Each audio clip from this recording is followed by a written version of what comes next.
think looks absolutely stunning today. Just trying to go for the lips.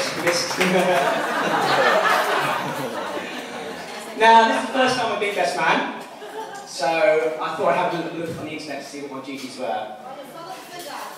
Firstly, I had to give a speech, and secondly, I had to get the groom to the church or the venue on time, sober, and looking presentable.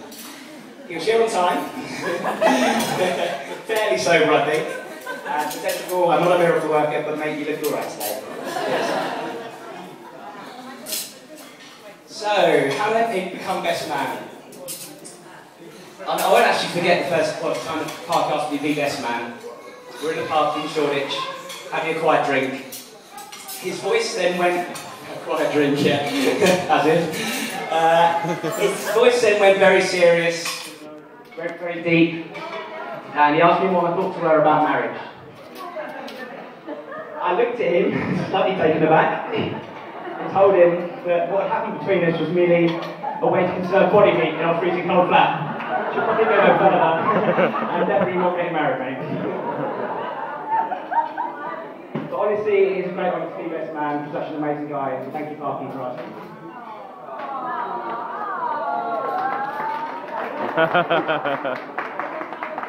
However, as the wedding drew closer, I actually realised what I'd done to myself by agreeing to be best man. I know now where the saying comes from. Being best man is like sleeping with the Queen. It's a great honour, but no one really wants to do it. Not only was there this speech to prepare, which has been fairly nerve-wracking, but also had to get 10 of the most disorganised men from London to Amsterdam, and more importantly, back again in one piece. It literally added years to my life, that's all. Or took years to my life. Anyway, there was Seb Griffin, who managed to lose all his holiday money on the plane on the way over there somehow. And also Richard Cole, known as Mr. Organised and Mr. Sensible, on the first night after a few beers, we'd been there about 3 hours, managed to lose not only his wallet, but also his passport, and then rang his wife. What were you thinking? Only to find it in his bedroom in the morning in the suitcase where he put it. Nice one, Rich. Nice one.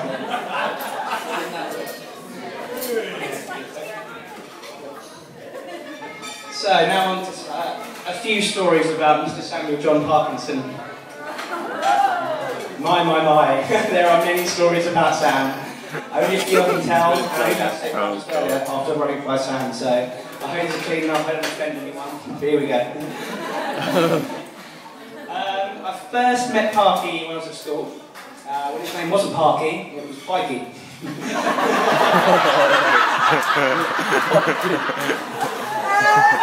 I didn't make it up, that's what it's called. Known for spending the minimum amount of money and the maximum amount of fun.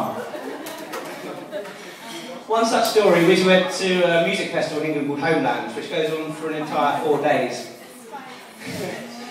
Unfortunately, Sam didn't have much money at the time, so choosing between beer and food, he chose beer.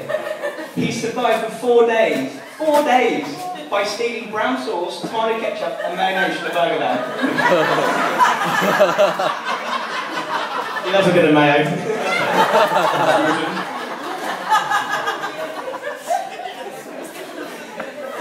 It gets better though. Not so long ago, one of our good friends over there said he was his birthday, he'd come up to visit Parky up in London. On getting there, Sam said with his birthday present, which is an Oyster card. Those of you who don't know, it's a prepaid underground rail ticket. So they went off that night, I think it was the next day actually. They went out. Seb went to go and use his Oyster card, but somehow it was £10 in debt. Nothing like buying your own birthday present. This is actually true, I'm not making this up. Oh dear, everyone now. Oh, this is the last story about you in 5 minutes, Forrest. This was a long time, about 10 years ago, they all went to go paintballing. Parky didn't realise that you pay for the experience as in paintballing, and then you buy your paintballs on top. He He didn't like the thought of that at all. So, developed a whole new tactic in paintball warfare called the kamikaze run. At which point you would jump at the start of the game, you'd jump up, run at top speed to the enemy, screaming and shouting as loud as you can, in the hope you might scare them away. This tactic did not catch on. He drew an awful lot of attention to himself and it caused some pretty severe bruising. So, as I mentioned, Parky likes to have a good time. I do love this about him. I can always give him a ring. Going out for quite sociable beer, it always turns into more. I love you for that, Parky, you're the best guy to go out with. Not like that, but go out. He's also had a bit of trouble after overindulging though. So this is Parky. When we were quite young, we had a few beers at St. Griffin's house again. Unfortunately, when Parky went into the garden to relieve himself, he didn't see the 2-foot wall and managed to actually catapult himself over it into St. Griffin's pond. Completely immersed, pulling tadpoles out of his ears for days. This is a bit of a bad story. Things haven't got much better. At the grand old age of 29, he still manages to get himself in a bit of a pickle. 29th birthday, we went to Shoreditch, had a few drinks. I had to actually go get some money. Came back.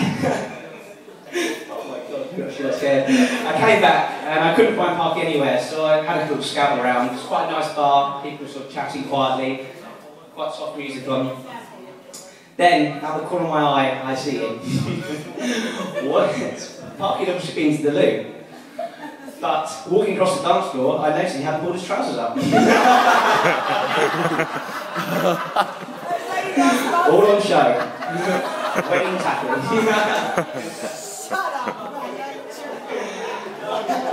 Sorry, Claudia. It's too late now. I've been dying to tell you for weeks. Anyway, disgrace my family. It was 2 years ago when Sam met Claudia, and it was by far the best thing that's ever happened to him. I do mean that, obviously, you're here. I thought I'd do a bit of digging though to find out how they first both met. I asked Parky first, you don't know this. I asked Parky first, and then I thought to cross-check things, I'd ask Claudia. The first bit of the story actually is pretty true. They met in the Dawson Jazz Bar. They said they chatted for a while. It was all very romantic, and they even held hands. Smooth moves. Holding hands, I mean, come on. She's Catholic. Anyway, it's the first date where the inconsistencies crop in. When I asked Claudia why their first date was, she said it was very romantic. Sam took her out for a lovely meal, a couple of glasses of really nice wine, and they shared a really romantic kiss at the end of it. Sam said he took her up for a slap-up meal, got her as drunk as possible and snogged her.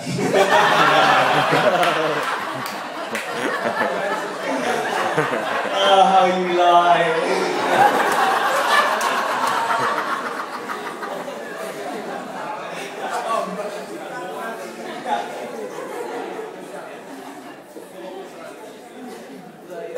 So, further many dates happened. Parky told me he knew it was true love. They went into a barbecue and 2010 football World Cup day. This is an actual quote, it sounds so dodgy. Claudia, a self-proclaimed vegetarian who hates football, requested they stay in, eat meat and watch a semi. That just sounds plain rude. True love.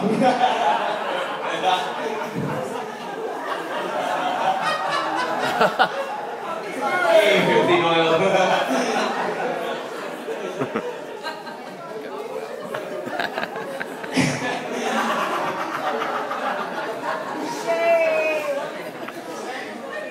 In all seriousness though, Parky, you're a really lucky man. I don't know quite how you pulled it off. Oh, beautiful girl with a heart of gold and a wicked sense of humour. As you can see from the Portuguese national anthem she is. Our Portuguese nation was now, but now it started early. Claudia, as much as it pains me to say it, you're one lucky lady. Parky is one in a million. He's by far the funniest man I know, but he also has a sensitive and caring side. You can trust him with your life. Everyone loves Parky.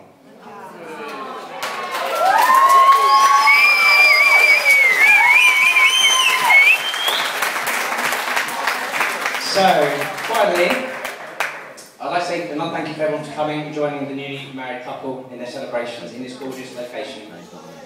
It's been a perfect backdrop. These two make a family. What was he saying?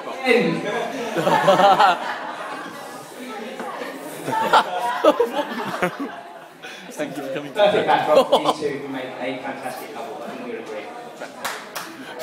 Ladies and gentlemen, please all join me in a toast to the happy couple. Long may their love last. Cheers. Cheers!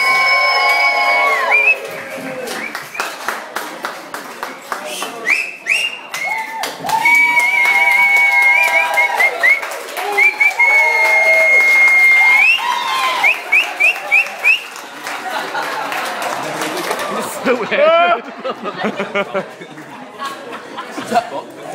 Tap bot. What?